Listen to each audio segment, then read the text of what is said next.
Assalamualaikum warahmatullahi wabarakatuh. Salam sehat dan bahagia Bapak Ibu guru hebat. Perkenalkan, kami calon guru penggerak Angkatan 9 kelas 110 kelompok B dari Kabupaten Malang. Berikut adalah anggota kelompok kami. 1. Ada Bu Elis Sauda. Yang kedua ada Bu Dewi Sukmawati. Yang ketiga ada Bu Yuliati. Yang keempat ada Bu Nur Aini Farida. Dan yang kelima ada Bu Aulia Febriana Romadoni. Bapak Ibu guru hebat, pada kesempatan ini kami akan memaparkan hasil kerja kelompok pada ruang kolaborasi tugas modul 1.1 Refleksi Filosofi Pendidikan Nasional Ki Hajar Dewantara. Pertanyaan yang pertama, apa pemikiran konteks sosiokultural di daerah Anda yang sejalan dengan pemikiran Ki Hajar Dewantara? Ya, konteks sosiokultural sejalan dengan pemikiran Ki Hajar Dewantara karena Ki Hajar Dewantara dalam mempelopori pendidikan mengutamakan dua faktor, yakni faktor alam dan faktor zaman. Faktor alam yang dimaksud Ki Hajar Dewantara adalah faktor sosiokultural dalam lingkungan anak. Sehingga dalam prinsip Ki Hajar Dewantara sangat dapat melebur dalam proses menuntut anak-anak dalam menentukan masa depannya. Konteks sosiokultural dalam lingkungan masyarakat yang sesuai dengan pemikiran Ki Hajar Dewantara di lingkungan kami ada banyak sekali, seperti budaya sayan, barian, peringatan hari besar seperti mauludan, unggahan puasa, pemilihan kepala desa, serta acara-acara di lingkungan masyarakat yang melibatkan seluruh lapisan masyarakat. Ya, untuk pertanyaan kedua, bagaimanakah pemikiran Ki Hajar Dewantara dapat dikontekstualkan sesuai dengan nilai-nilai luhur kearifan budaya daerah yang relevan menjadi penguatan karakter murid sebagai individu sekaligus sebagai anggota masyarakat pada konteks lokal sosial budaya di daerah Anda? Yang pertama, kelompok kami mengambil nilai religius di awal karena selain sebagai salah satu unsur kebudayaan, nilai religius juga merupakan pondasi atau sumber moral untuk menuntun kita tentang tingkah laku yang baik dan buruk dalam kehidupan. Nah, dalam konteks sosial kultural, yang pertama, melaksanakan ibadah sholat Jumat. Kemudian yang kedua, peringatan hari-hari keagamaan seperti mauludan, punggahan puasa, dan lebaran. Dan ketiga, pembacaan tahlil rutinan.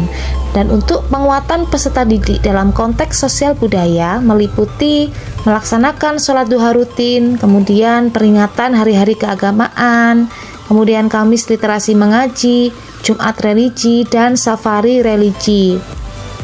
Yang kedua, kelompok kami mengambil nilai gotong royong karena nilai gotong royong menjadi salah satu hal positif dari pemikiran Ki Hajar Dewantara yang kami lihat dan terapkan di daerah dan sekolah kami.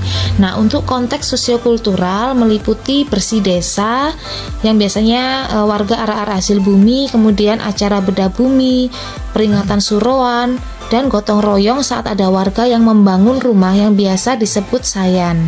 Nah, untuk penguatan peserta didik dalam konteks sosio-budaya itu salah satunya membersihkan lingkungan sekolah, kemudian kegiatan Jumat bersih, kegiatan lomba kebersihan lingkungan, dan kegiatan menghias atau mendekorasi lingkungan sekolah dalam peringatan hari-hari besar nasional. Selanjutnya, musyawarah. Konteks sosiokultural. Rapat saat kegiatan masyarakat seperti rapat Karang Taruna, rapat lingkungan RT dan RW, rapat saat ada acara peringatan hari besar, dan pemilihan kepala desa. Penguatan peserta didik dalam konteks sosial budaya. Pemilihan ketua OSIS, pemilihan ketua kelas, kegiatan MPK, pemilihan Cak dan Ning. Pilihan sosial. Konsep sosiokultural, kegiatan sosial warga saat ada yang melahirkan yang biasanya disebut tilik bayi, kegiatan santunan saat suroan, kegiatan menjenguk tetangga yang sakit dan takziah saat ada yang meninggal. Penguatan peserta didik dalam konteks sosial budaya. Kegiatan sedekah sampah dengan hasil penjualan sampah didonasikan kepada siswa yang kurang mampu. Kegiatan takziah saat ada warga sekitar yang meninggal dunia, mengadakan donasi saat ada bencana alam di suatu daerah seperti meletusnya Gunung Semeru. Peduli lingkungan dengan mengurangi sampah plastik di lingkungan sekolah. Kegiatan peduli lingkungan dengan cara menanam pohon. Yang kelima, budi pekerti. Konteks sosiokultural, tata krama dan unggah-ungguh menggunakan bahasa krama Inggil pada orang yang lebih tua. Untuk penguatan peserta didik dalam konteks sosial budaya adalah kegiatan 5S, seperti menyapa dan memberi salam saat bertemu guru, teman, hormat pada guru, menggunakan bahasa yang sopan dan baik, menghormati teman, berjabat tangan saat bertemu guru. Dan yang keenam, ketekunan. Konteks sosiokultural di lingkungan masyarakat anak-anak dibudayakan untuk membantu kegiatan orang tua.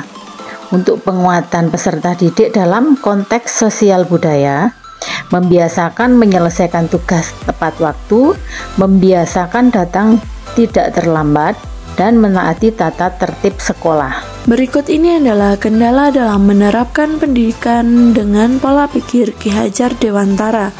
Yang pertama, siswa terbiasa dengan lingkungan yang kurang agamis. 2. Siswa kurang memiliki kesadaran akan pentingnya bergotong royong.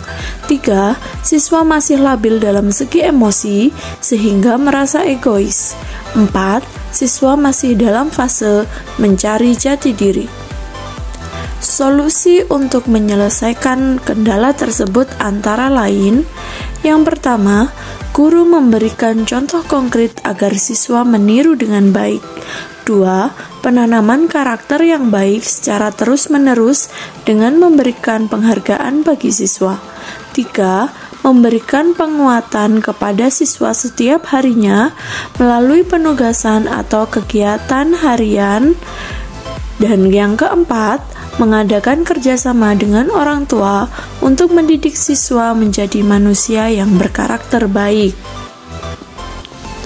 Pertanyaan 3. Satu kekuatan pemikiran Ki Hajar Dewantara yang menebalkan laku murid di kelas atau sekolah sesuai dengan konteks lokal. Salah satu budaya sosiokultural yang paling berpengaruh menurut kelompok kami adalah Sayan, yaitu budaya di mana masyarakat saling bahu-membahu, saling membantu warga yang sedang membangun rumah. Budaya ini mengajarkan banyak hal. Yang pertama, gotong royong. Yang kedua, saling musyawarah dalam membagi tugas saat bergotong royong. Ketiga, saling peduli terhadap satu sama lain.